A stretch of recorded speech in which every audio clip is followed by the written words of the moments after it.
Hey, it's Aaron, Grilling with Aaron, and today it's a cold Sunday here in Wisconsin. That only means one thing. Let's cook some baby back barbecue ribs on the Traeger.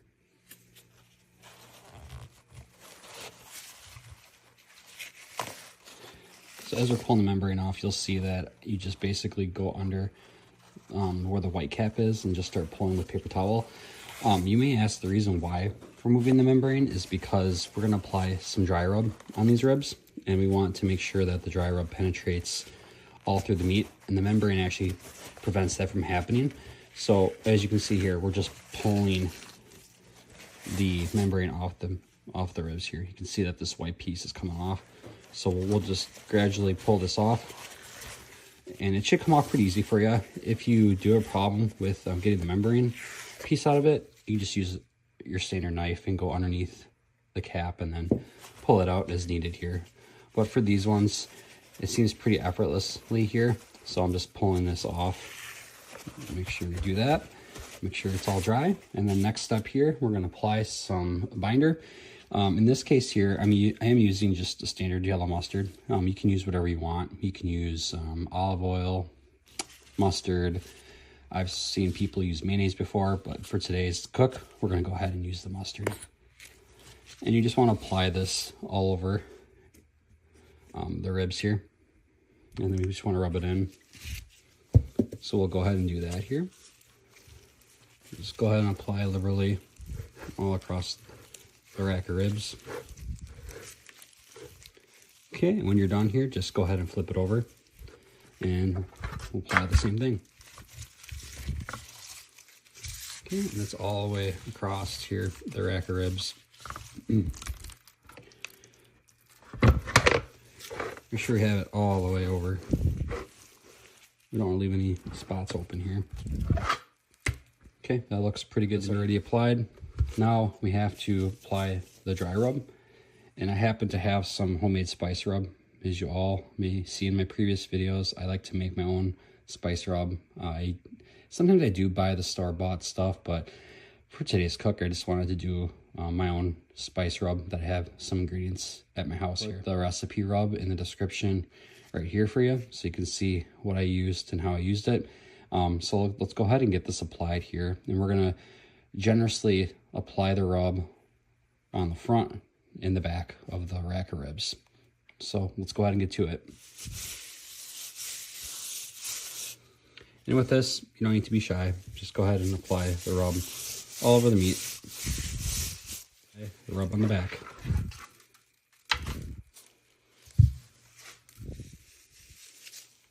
Kind of the same concept. You don't need to be shy about applying the rub here. Just at the end of the day, this is going to just be absorbed into the meat and give us that nice flavor we're looking for. Looks like we're good. All right, so the next step is we're going to go ahead and get this wrapped, and we're going to put this in the fridge overnight. And in the morning, we are going to go ahead and put this on the smoker at 225 degrees. Okay, so let's go ahead and get this wrapped up here.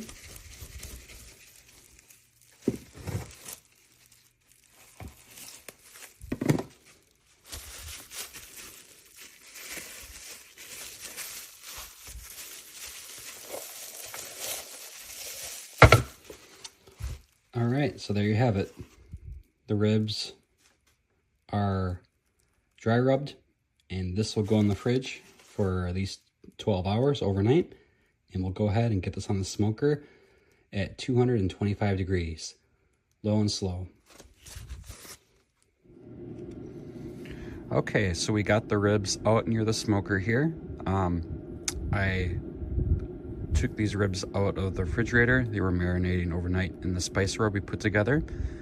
I already laid it out on a tray.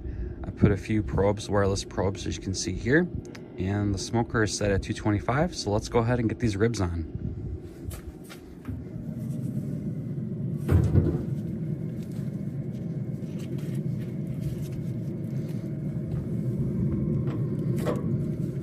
All right, so once these hit internal temperature of 165, we're gonna go ahead and get these wrapped. So right now, let's go ahead and start the process of smoking the ribs.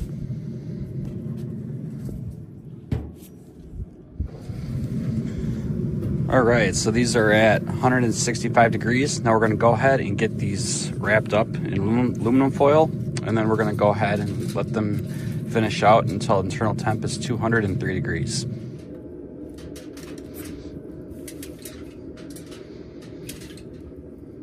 I like to put some butter with it too before I wrap. You can put the butter on the sides or on top, it really doesn't matter, because at the end of the day, we're gonna go ahead and get these all wrapped up accordingly. So I'll just put them in here, wrapped up nicely, and then if you have any other barbecue sauce, go ahead and use that. Just keep them all sealed up here. Yeah, looks good. Okay, now the fun part is we can go ahead and get these wrapped.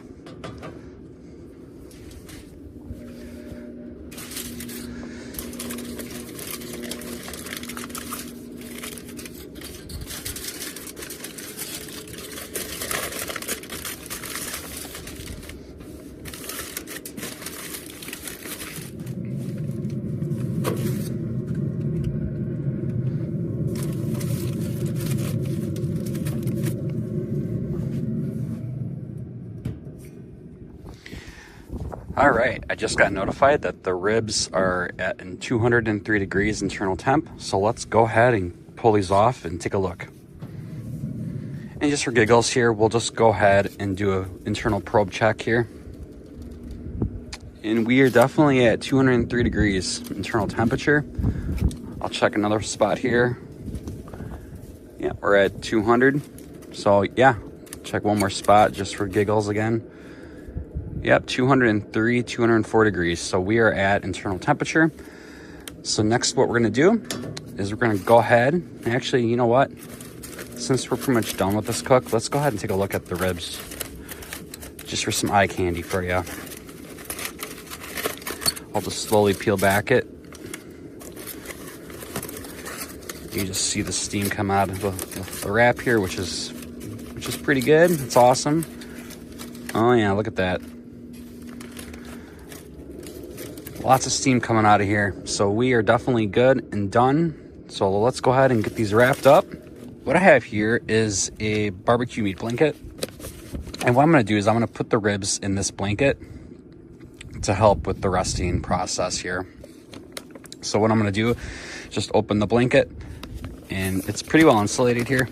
So we'll just put the ribs, as you see, in here. We'll let it rest for about 30 minutes or so, and then we'll go ahead and see what the final product looks like.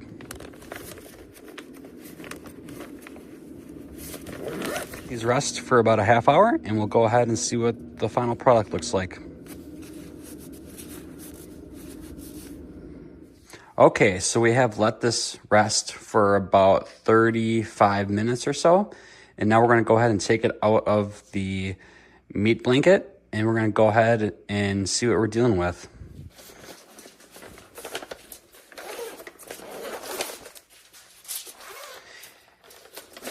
All right. It smells really, really good, so that's a good sign.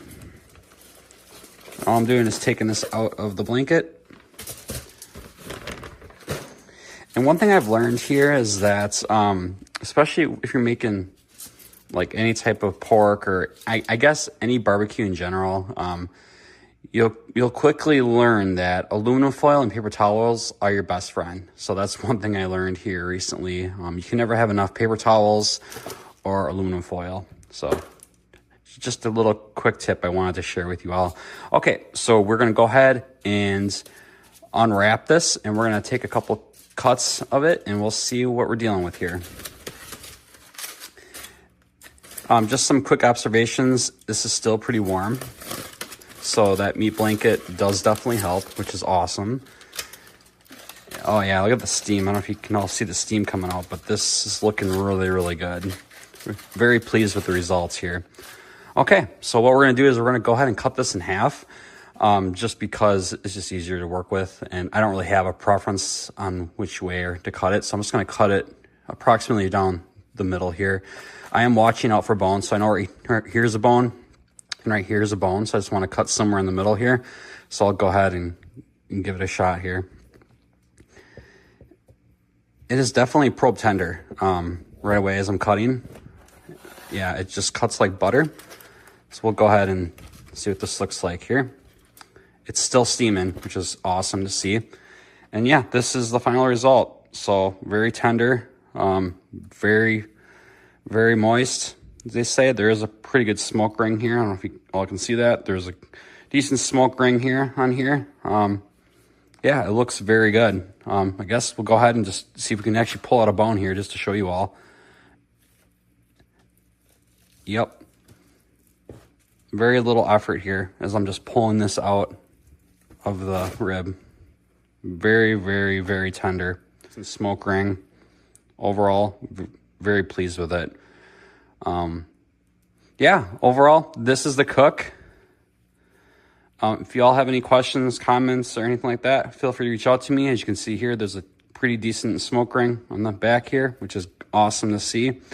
For this cook, I'm not really looking for presentation or anything. I just wanted to see if I can cook some baby back ribs in a cold Wisconsin afternoon here. And you definitely can with this Woodridge Elite Series grill and smoker that I have here with me today. Yeah, I appreciate you all for watching. Like I said, this is the final result. All looks good to me. I'm going to cut this up for the family to eat when they get back home here. And yeah, like I said, this is the final result. You can find me on Facebook, Instagram, and on my website. That's grillingwithaaron.com. If you haven't already, feel free to subscribe to my YouTube channel, and I look forward to the next cook. Thank you for watching, and have a great day.